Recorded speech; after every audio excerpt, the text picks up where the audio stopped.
तो अभी हम क्या करेंगे, आप लोग नोटबुक पे, है ना, ये हेडिंग डालेंगे जो यहाँ यहाँ पे दिख रही है, ये दास अल्फाबेट। नोटबुक पे लिखिए दास अल्फाबेट। दास अल्फाबेट हेडिंग दीजिए, दास अल्फाबेट। इसकी मीनिंग लिखिए वहां पे अपने नोटबुक में, द अल्फाबेट्स। यहाँ पे एबीसीडी आप देख रहे हैं लिखा हुआ है हॉरिजेंटली।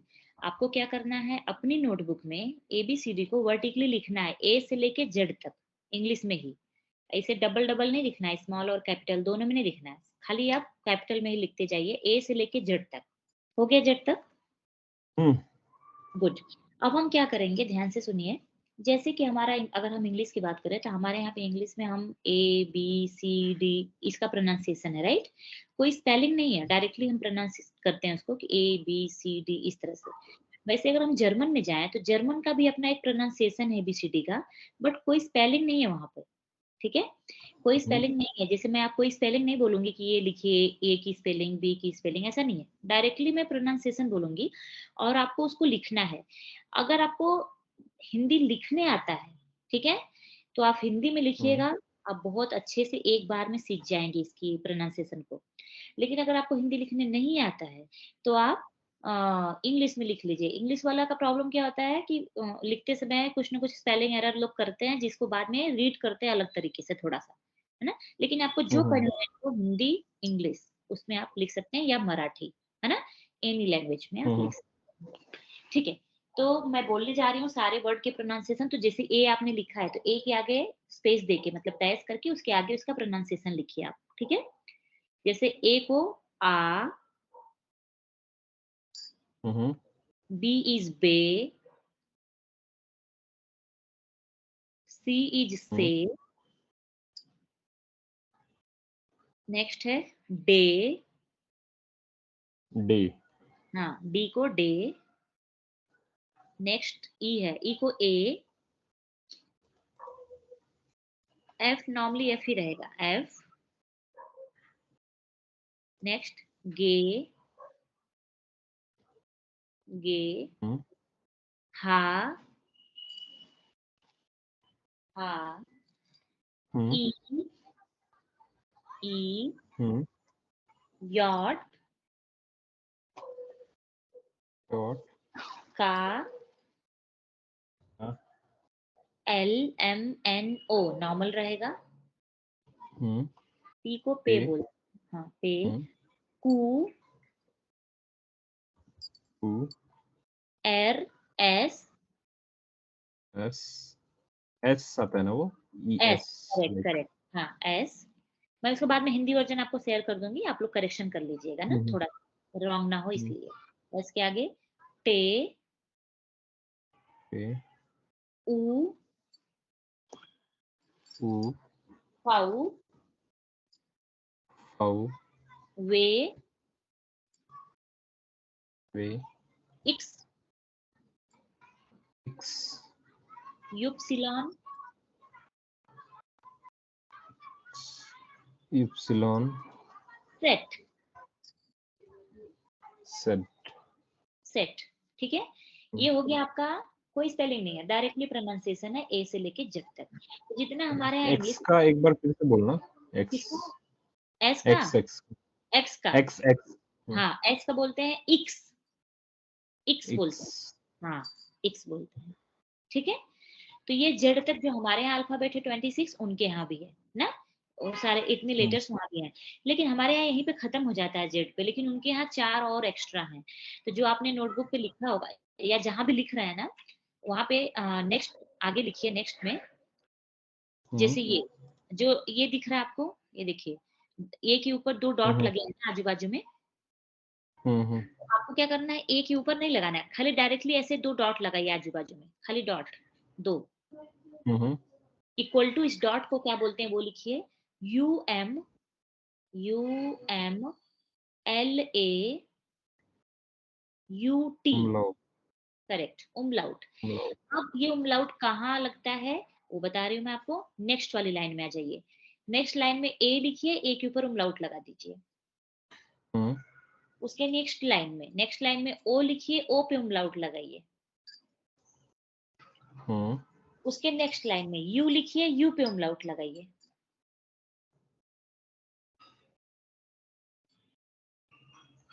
क्लियर? ये हो गया। अब एक चौथा लेटर भी यहाँ पे है ये, जैसे हमारे यहाँ इस लेटर को ऐसा ही मिलता-जुलता एक लेटर है हमारे यहाँ जिसको हम बीटा बोलते थे, राइट? बीटा, बीटा के नाम से जानते थे ना, वैसा ही एक लेटर यहाँ पे एक और भी है ये वाला, तो ये बना लीजिए आप। और इसका प्रोनाउंसिएशन अगर हम इंग्लिश में देखें तो एसएच आएगा, हिंदी में देखें तो बड़ा वाला श जो होता है श, ठीक है? तो ये 4 लेटर हैं जर्मन में जो एक्स्ट्रा है, ठीक? अब हम क्या करेंगे, 3 उमलाउट वाले जो हैं, इसका आपने प्रोनाउंसिएशन लिख लिया बड़ा वाला श, लेकिन इन तीनों उमलाउट वाले का प्रोनाउंसिएशन क्या है? तो लिखिए ए के आगे उसका प्रोनाउंसिएशन लिखिए, जो ए उमलाउट है उसके आगे। इसको बोलते हैं अय। क्या बोलते हैं? अय, परफेक्ट। हाँ, नेक्स्ट ओ को बोलते हैं य।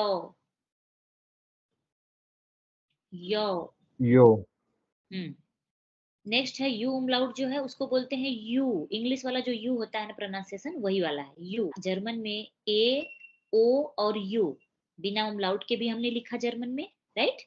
और तीनों को हमने विथ उमलाउट भी लिखा, है ना? तो क्या डिफरेंस है उमलाउट के साथ और विदाउट उमलाउट? क्या डिफरेंस मिला आपको? प्रोनाउंसिएशन अलग है उनका। प्रोनाउंसिएशन अलग हो गया, वेरी गुड।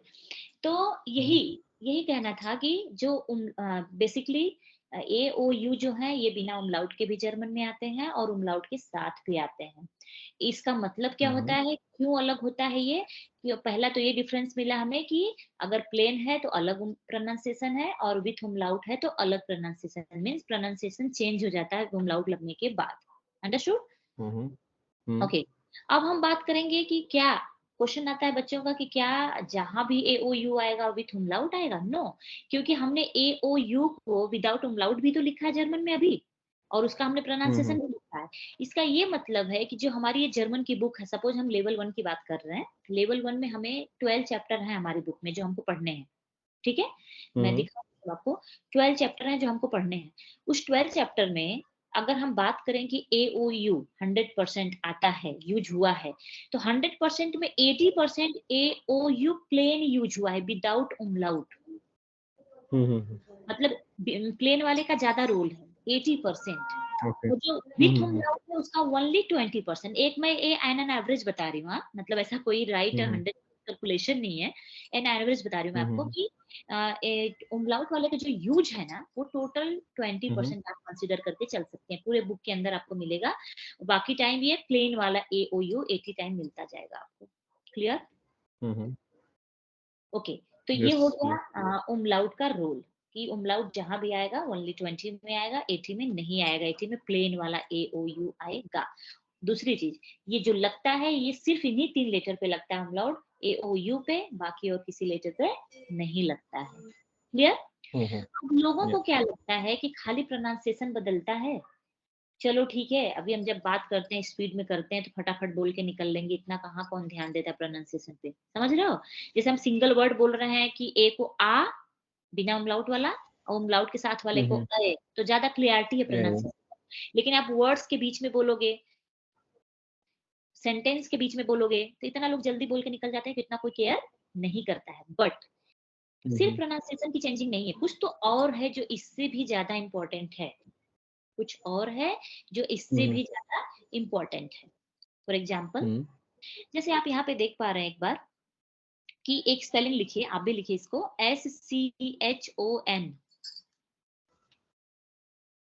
SCHON। अच्छा, अगर हम इसको ना जस्ट कट कट करके पढ़ते हैं सिर्फ आपको सिखाने के लिए, ठीक है?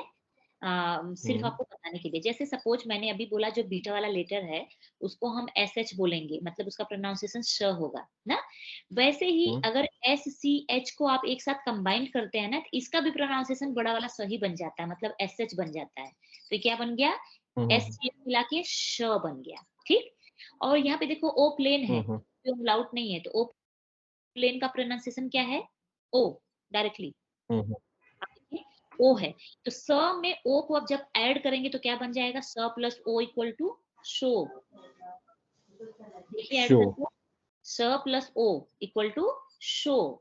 और एन का अगर हम देखेंगे तो हिंदी वर्जन क्या आ जाएगा? न, ना। तो ये क्या बन गया? यहाँ पे शोन, इसका प्रोनाउंसिएशन हो गया शोन। क्लियर? इस सोन का हम्म, मतलब होता है ऑलरेडी, हम्म, इस सोन का मतलब होता है ऑलरेडी। अब चलते हैं, लिख लिया आपने ये पूरा ऑलरेडी तक? यस। लिख तो लिया। अब नीचे फिर से आते हैं, एक फिर हाँ से लिख। एग्जांपल लेते हैं, SCHON अगेन, और लेकिन हम्म, इस वाले ओ पे आपको umlaut लगा देना है। हम्म, फिर से हम चलते हैं, SCH को बड़ा वाला श आ जाएगा, लेकिन यहाँ पे ओ umlaut है, ओ umlaut को हम य बोलते हैं ना, य। तो हम्म, स हम्म, प्लस य अगर आप ऐड करेंगे तो क्या बनेगा? श्य। शो, श्य हो शोन, गया, करेक्ट, ये श्योन हो गया। शोन। तो देखो क्या डिफरेंसेस मिला आपको, यहाँ शोन था, यहाँ श्योन हो गया। मतलब पहला तो प्रोनाउंसिएशन जो आपने बोला था, प्रोनाउंसिएशन चेंज हो गया। हम्म, क्लियर? उसके बाद में प्रोनाउंसिएशन चेंज हो गया। दूसरा जो है, इसकी मीनिंग क्या हो गई? ब्यूटीफुल। मीनिंग भी चेंज हो रहा है।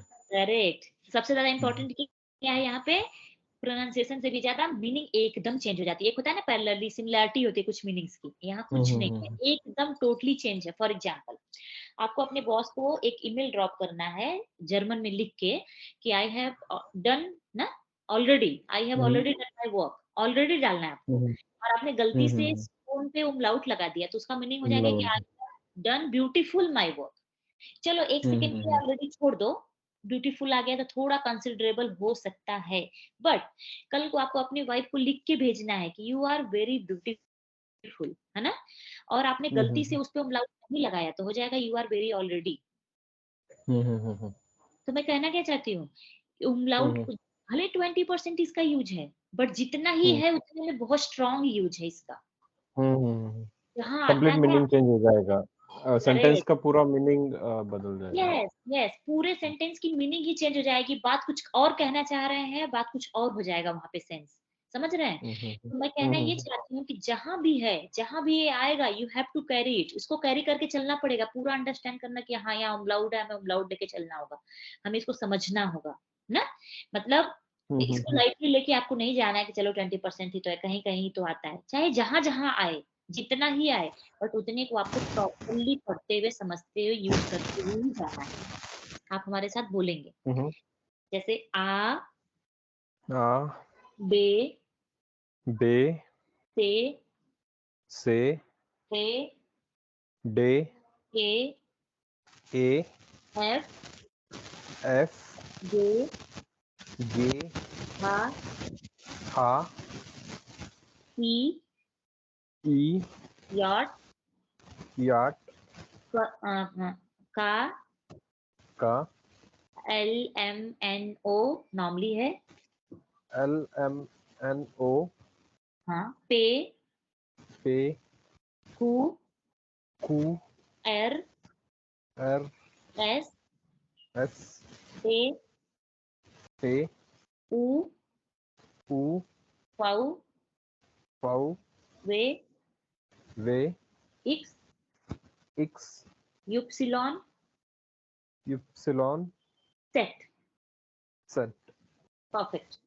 तो अ, अब आप क्या करेंगे, आपने जो लिखा है ना अपना वाला, उसको देखते जाइए और प्रोनाउंसिएशन खुद से रीड करते जाइए।